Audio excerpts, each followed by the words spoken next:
voice a little bit. As we know, every win can't be pretty. We got to grind it out. We're at that time of the year where we just have to fight and find ways to get it done. Everyone, second time around, everyone's coming for us, as they should. And so we're at the gritty part of the season where it may not be pretty, and it may not be your typical, lineup or mentality or same thing that you've been doing. So you just got to figure out different ways to get stuff done. Tonight wasn't our best three-point shooting night like the other night, but that's when you got to adjust, make some things happen. And I'm always proud of how they fight. So very, very proud of them for that. I'll go ahead. Yeah, Coach, we talked about it the other night. Livingstone came out and got off to a hot start. Not quite the same start for Claflin, but, again, this is game 3 in 6 nights. And it kind of looked like it out there. Did it feel like that for you guys where it was like, we got to kind of get our legs underneath us again? Yes and no. Because to me, when we start with a good defensive effort, that's what matters the most. And in the last 2 games, I feel like we've allowed too many points in the first quarter. It's yes and no. I can't say, they aren't tired. I know they are. I know they're tired, and that's why I appreciate their fight. But, this is the stuff that champions are made of, and this is the stuff we're going to face going into the tournament. So, yeah, you got to figure it out, tired or not. We just got to figure it out. Ms. Farmer, just talk about, for you out there. You had a great shooting night against Livingstone the other night, and tonight, you guys, kind of had some kinks to work out, but you worked through it and came out on the other end stronger. Just talk about the effort you guys, especially after that first quarter where you got down by 10, you guys kind of bit into the lead and then moving forward. We definitely knew it was a us versus us thing. It definitely wasn't our components, and we just had to lock in. Defense stop, score, stop. And that's how we got the lead. And then for Maia, I think the last time you were just getting back from your injury the last time you played them. Just talk about getting out there on the boards and playing defense and what that did for you guys. Just overall. I think rebounding in general just helps us a lot, not getting them, because I know in the first half they got 8 second chance points and we ended the game with leaving them with 8 second chance points. So just knowing that rebounds are key, we got to score, but we also got to get those stops on defense, get the rebounds, and get stops. And like Coach said, you guys have gone through, played everybody now, and so everybody has played you. I know you went through this last year being, a freshman then, but how for you, what's it like just knowing, all right, this is, the scouting reports out there, what is it that keeps you guys together and pushing through when, it is a little bit tighter out there? Definitely just fixing the little mistakes that we have, just making sure that we stay disciplined, because we lose a lot of our principles, and we just know we got to fix that the next time we come around. Like I said, he mentioned playing so many games in a short span. Obviously, CIAA tournament time is going to be the same way. So what techniques or things are you trying to implement now to maybe try and help with the maybe sluggishness that they had throughout the first half of this game? To maybe try and help improve in that area when CIAA time comes. Yeah, it's always going to be a battle, right? The good news is next week we have 2 games, not 20. So, that'll give us a little time to rest.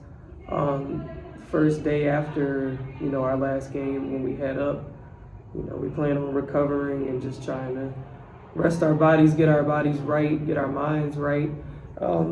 So, prayerfully, we do what we're supposed to do, and we'll get to observe a couple days, and that's going to help too. So, really, I don't know, we got to figure something out though. But got to watch our nutrition extra right now. Make sure we're hydrating extra. The good news is when they're on the road with us, we can kind of monitor their food intake better too. And that makes a difference. Sleeping enough makes a difference. But just trying to keep everyone, there's going to be a lot of emotions throughout the course of the game and throughout this week and going into CIAA, just trying to do some mindfulness stuff. You know, I'm technically, you know, trained as a psychology, like master's in psychology. So just trying to use some of that cognitive behavioral stuff, mindfulness, just trying to calm our emotions down. You know, everyone might have some anxiety about going into the tournament. We just got to learn how to, like I said, control things, you know, control what you can control. But to me, it's always a mental game. You know, physically, you're gonna hurt. You're gonna be tired. You know, you're gonna have short recovery time. But how are you training your mind to fight through what you say you want at the end of the day? Like, that's the ultimate goal. I got that in my mind, so no matter what I'm going through right now, mentally, I'm gonna push myself to get where I need to be. And I feel like they're taking on the same mentality. I'm hard on them, like I said, but I do feel like we all have that goal in mind, and I feel like we are all going to do our best to get there. I know you're a game-by-game coach.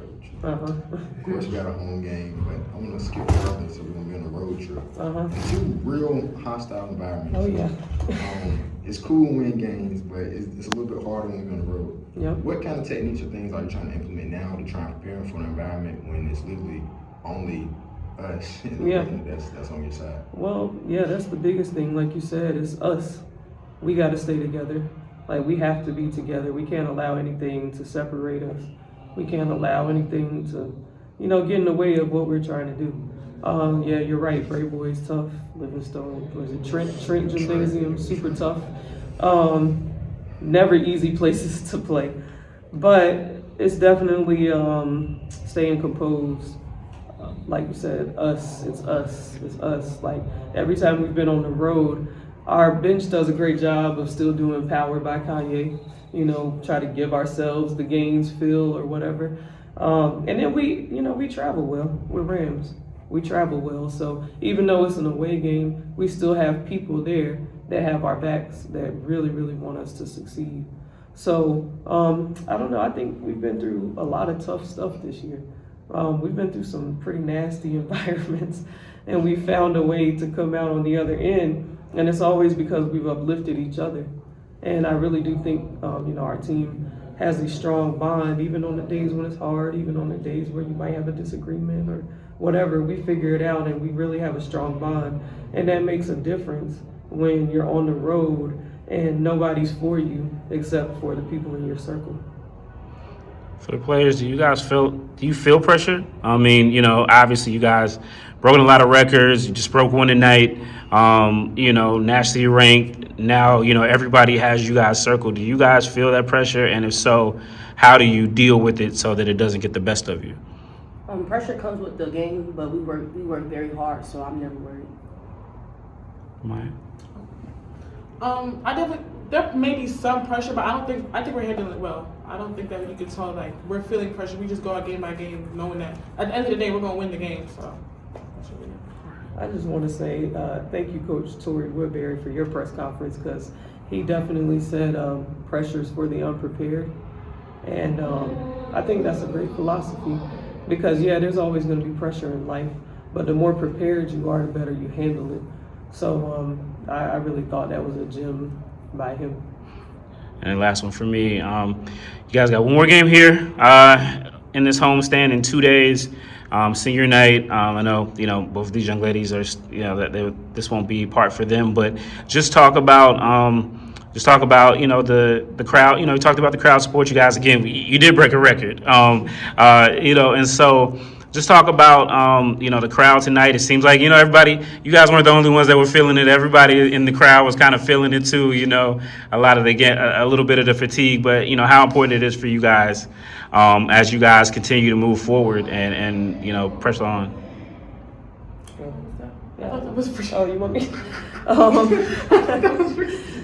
This is why I probably don't look at stuff, because I just, I am a very game by game, but I just try to be in the present moment, because sometimes when you think about stuff too much, you definitely overthink, and then you do put that unnecessary pressure on yourself when, our goal is always to go out there and give our best, play together, and play to win.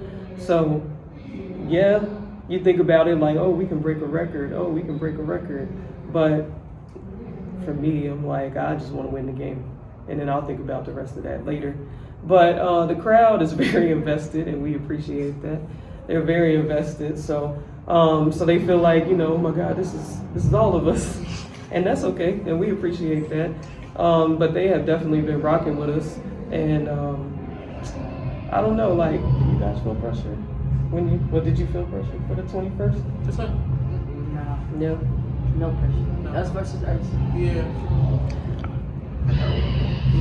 Like I said, I'm not saying it wasn't a team environment, but like I said, first half, man, it was really seemed like we was really killing ourselves throughout. Oh, yeah. Do you feel like the flagrant foul helped amp up the team and get motivated? Because it seemed like after the flagrant foul happened, a little bit emotions flared a little bit. Do you feel like the team kind of rallied about that and it kind of motivated them to play better and go on that run that they're on?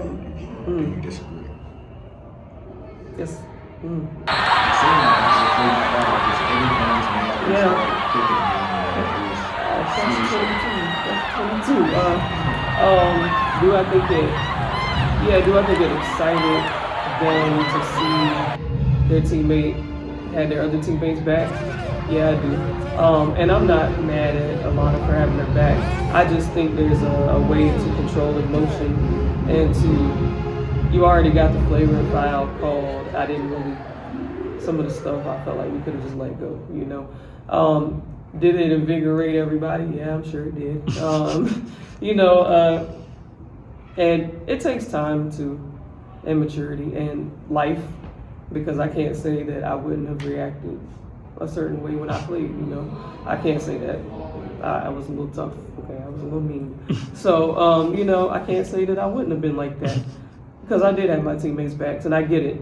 But I'm just trying to explain to them, like, going into these, like you said, tough environments where we can't lose our control, and then going into the tournament where we can't afford to lose anybody to a bad emotion. Like, it's not worth it. So I think, everything happens for a reason, learning lesson. We did take we took a little turn and got a little excited. So I get it, but I just want us to understand, like, one tech can turn into two techs and you're ejected. And then we just can't afford anyone sitting in the locker room at the tournament when you should be contributing. So it's a catch-22 for me. I mean, they probably loved it, but but I'm just glad, it didn't get too out of hand. It just was like a quick little exchange. But I really don't think she, it was intentional, but I don't think she meant it like to start anything. I think she just really was just trying to stop the play and just didn't do it the right way. So, but yeah, we gotta just channel it. And I know it gets tough. I know, because like I said, I've been there before. People don't believe it, but I had a temper. So I've been there before, okay? Now you have to learn how to channel it and just move forward and learn how to use your emotions the right way. Because at the end of the day, you win. At the end of the day, you get that ring that you've been looking for. All those emotions don't matter. The only emotion that matters is happiness. All right, real last question for me. So earlier today, when Stephen A. Smith, tweeted about you guys. I know you keep your head down and everything like that, but whatever people think about him, he's like the biggest sports voice in the world, and to get that recognition, not every Division II school gets that. What does that say about just the network here for WSSU and that people see what you guys are doing, like you said the other night? Yeah, I mean, we do. I do keep my head down, but I've gotten that text probably 25 times today. But it really is exciting. I mean, one, he's an alum. I mean, he's Ramley, and he really, really loves the university. And then, he is a big voice, and not just in an HBCU perspective. He's a big voice internationally. People know Stephen A. Smith, and they know what he does. And so I was shocked to get the tweet message, because I'm like, wow, he paid attention, because like we've always had this discussion, women's basketball sometimes flies under the radar, and I'm so glad we're at a different point in history where we're getting acknowledged and recognized. So thank you, Stephen A., for the shout out. We really appreciate it. These young women are working extremely hard, and you know, it's not always about recognition, but it is nice when your hard work goes noticed because, yeah, I mean, it's cool. What can I say? It was on First Take. It was on ESPN. What, you know, like that's pretty awesome for these young women. And like you said, Division two sometimes doesn't get the recognition it deserves, and Division II is tough. Like we are tough, and I think we deserve that recognition. And I know they're hyped because, I mean, that's just what this is social media era. So I know they're excited. But I mean, I was excited too. I was like, wow, okay, Stephen A. that's what's up. You know, you can come do First Take anytime down here. You know, we'll take it. But you guys have anything else? I just love the support. Yeah.